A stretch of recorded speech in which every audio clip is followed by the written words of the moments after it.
En las chozas estaban 4 hombres y 2 mujeres, que murieron abrasados. Algunos que quisieron huir fueron cazados a tiros. Los detenidos que llevaban consigo los guardias eran conducidos a puntapiés y a culatazos. Algo después de medianoche, enviaron a parlamentar a uno de ellos, maniatado. Cuando regresaba, hicieron fuego caprichosamente sobre él y lo mataron. Al amanecer, mataron también a tiros a los restantes detenidos. Para ello, bastaba con la sospecha de que hubieran podido intervenir en la organización del levantamiento. Un guardia civil se opuso a que siguiera los fusilamientos, pero no le hicieron caso. Los guardias de asalto fusilaron a algunos detenidos tras de las cercas, donde estaban parapetados, y trasladaron los cadáveres a las chozas de Seidedo. A otros los hicieron ir por su pie a las chozas y los fusilaron allí.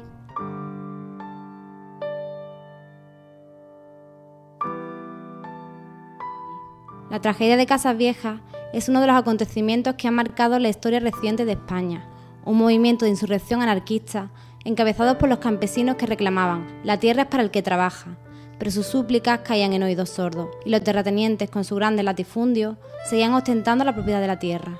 Marca uno de los episodios más importantes de la historia contemporánea de España en general del siglo XX. Cada hombre de estos es un hogar sin pan, unos niños hambrientos y famélicos, una hembra rencorosa y maldiciente, que la desolación de sus chamizos despierta con sus lamentos la bravura dormida del macho ocioso, para que arranque por la violencia de la mano de los hartos el pan que a ellos les falta.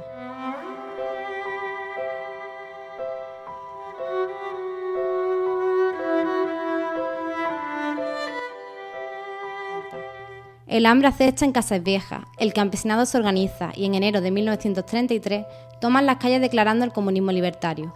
Cortan las comunicaciones telefónicas con Medina Sidonia y Alcalá de los Gazules. Cavan fosas para aislar al pueblo, se equipan de escopetas y pólvora y rodean el cuartel de la Guardia Civil. La revuelta acaba con multitud de víctimas, tras la llegada a la aldea de fuerzas del orden enviadas por el gobierno de la Segunda República. 78 años después de aquella revuelta que tiñó de sangre la aldea de Casas Viejas, se ha presentado en la Facultad de Comunicación de Sevilla el libro Los sucesos de Casas Viejas en la historia, la literatura y la prensa, 1933-2008, que han coordinado el hispanista francés Gerard Bray y el historiador José Luis Gutiérrez, en el que participa el profesor de la Facultad de Comunicación Antonio Ramos, junto a casi una veintena de historiadores franceses y españoles. En este libro hemos colaborado como una veintena de historiadores y autores españoles y franceses.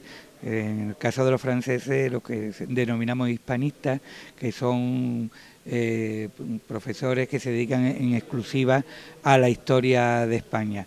Bueno, como todo trabajo colectivo ha sido complicado, porque lo que se trataba era, entre otras cosas, pero un aspecto fundamental del libro era el recoger la visión que se dio en la prensa del momento, y eso no se podía hacer de una forma mínimamente correcta si no se afrontaba por diversos especialistas. En este caso han sido hasta 19. Concentrados en la plaza de Casas Viejas, los campesinos destituyen al alcalde de filiación republicano radical y le exigen que comunique a los guardias que cualquier resistencia es inútil. El sargento de la Guardia Civil responde que antes moriría defendiendo a la República. Se producen los primeros disparos contra el cuartel y 2 guardias son mortalmente heridos. Enterado de la insurrección, el gobierno envía fuerzas de la Guardia Civil y de la Guardia de Asalto al mando del capitán Rojas para acabar con la revuelta. La llegada de los refuerzos hace que los revoltosos se dispersen, pero un grupo se esconde en la choza de un carbonero llamado Seidedo, en la que el capitán Rojas concentra su ataque. Los guardias la ametrallan, pero no consiguen tomarla. A los de dentro los ayudan varios vecinos, que ocultos en las chomberas que la rodean disparan contra los guardias. Rojas decide incendiar la choza.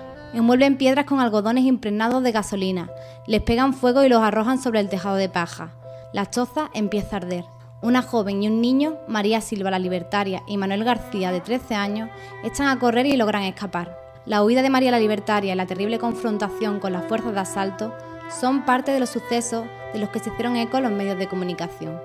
Los medios oficiales contaban cegadamente las informaciones de Casas Viejas y los de tendencia anarquista exageraban lo ocurrido. Por esta razón, la labor de periodistas como Ramón J. Sender fue determinante para develar la verdad. Esos periodistas fueron, entre otros, Ramón J. Sender, fue los que ha citado Gerard, fue el propio que después se casa con María Silva la Libertaria, Miguel Pérez Cordón, y fue Eduardo Guzmán. Hubo otros, pero esos son realmente los que rompieron el cerco.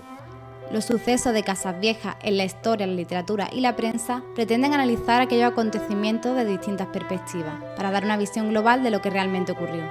Las novedades más importantes que incorpora son la presentación de nuevos sumarios, antes bajo secreto, y el análisis en conjunto de más de 65 periódicos nacionales, regionales y locales. La documentación no estaba accesible, e incluso en algún caso no estaba ni siquiera localizada, no se había estudiado, digamos, una de las consecuencias, que fueron varias, pero una de las consecuencias de los sucesos, que fueron los procesos, los juicios que se abrieron tanto a los vecinos de Casas Viejas por la insurrección, como a la fuerza, en definitiva, al capitán Rojas, el capitán que mandaba las fuerzas, por los asesinatos cometidos. En estos últimos 5 años han ido apareciendo esta documentación. La choza ardió, matando a 8 hombres y mujeres. A las 3 de la madrugada, el pueblo enmudeció. La mayor parte de los vecinos que aún no habían huido al monte lo hicieron. Solo unos pocos se quedaron en sus casas, con las mujeres, los ancianos y los niños. Rojas ordenó registrar las casas y detener a los hombres que hubiese en ellas. Las patrullas entraron en las casas, que encontraron a su paso, y el capitán Rojas ordenó el fusilamiento de todos los capturados. Aquellos trágicos sucesos dejaron viudas y huérfanos. Las viudas de Casas Viejas levantaron un hondo pesar en la opinión pública, sentimiento que se recoge en la literatura con coplas y con poemas. Los sucesos de Casas Viejas, yo diría que entran desde el primer momento en la literatura, en el sentido de que un diputado republicano de izquierda, escritor por otro lado, que cada día publicaba coplas en un diario madrileño que se llama La Libertad, cuando se entera de lo que ha ocurrido, escribe, lanza su grito de protesta, de indignación, en 2 poemas, en 2 coplas, que va publicando ya en los primeros días. Cádiz no olvida su historia, y a través de la Fundación Casas Viejas en 1933 quiere que la historia de esta pequeña aldea gaditana no caiga en el olvido. El objetivo de esa fundación, que se inaugura oficialmente en enero de 2007, hace 4 años exactamente, es perpetuar la historia de los sucesos, de sus causas, de su desarrollo, de sus consecuencias, de la memoria de los mismos, entre otras cosas. Es también a través de una serie de operaciones, como es, por ejemplo, la publicación de este libro colectivo.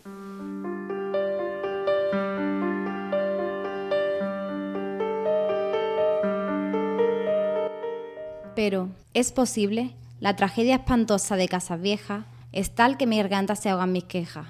Siento ante aquel horrible drama sin nombre, vergüenza por mi especie. Siento ser hombre.